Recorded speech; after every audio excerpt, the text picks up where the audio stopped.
Right గా ఆదిలాబాద్ జిల్లాలో మహిళల ఆందోళనకు దిగారు. మకరక్కేలో బతుకమ్మ ఆడుతూ నిరసన చేపట్టారు.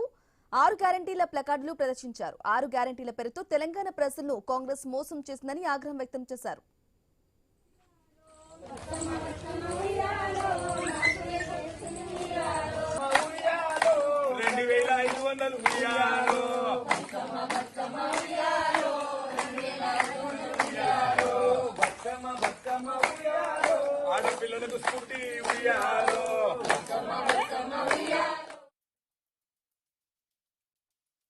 కాంగ్రెస్ ప్రభుత్వం రేవంత్ రెడ్డి సార్కు అందరూ బతుకమ్మ ఉయ్యాలో కాంగ్రెస్ పార్టీ ముంచిండు ఉయ్యాలో అనుకుంటా బతుకమ్మ ఆడినాము.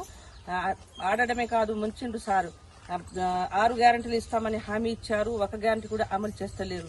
6 గ్యారెంటీలు ఇస్తాను మేము అడిగినామా, ఆడపడుచులందరూ పడుచుపోయి అడిగినామా, వాళ్ళకు ఇంత మాకు తులం బంగారము ఎక్కువ ఇవ్వండి సారు, మాకు 1 లక్ష సరిపోతలేదు మేము అడగలేము. ప్రతి మహిళకు ఎన్నో ఆశలు చూపెట్టి కోటి మహిళలకు కోటేశ్వరులు చేస్తామంటున్నాము. మరి నేను అడుగుతున్నా, ఇవాళ నీకు కోటి మహిళలు ఎస్ఎస్జీలో ఉన్నారా? మరి కోటి మహిళలకు మరి ఆదిలాబాద్ జిల్లాలో మా విలేజ్ ముక్రాకే ఉంది. మరి ఇక్కడైతే ఎవరికి ఏం ఎస్ఎస్జీ ద్వారా వాళ్ళకు లాభాలు రాలేదు. మరి కోటి మహిళలకు కోటేశ్వరులు చేస్తామని ఉచిత హామీలు ఇవ్వడం జరుగుతూ ఉన్నది. ఇవాళ రేవంత్ రెడ్డి ప్రభుత్వానికి, కాంగ్రెస్ ప్రభుత్వానికి ఆదిలాబాద్ జిల్లా ముక్రాకే గ్రామం నుంచి అడుగుతున్నా.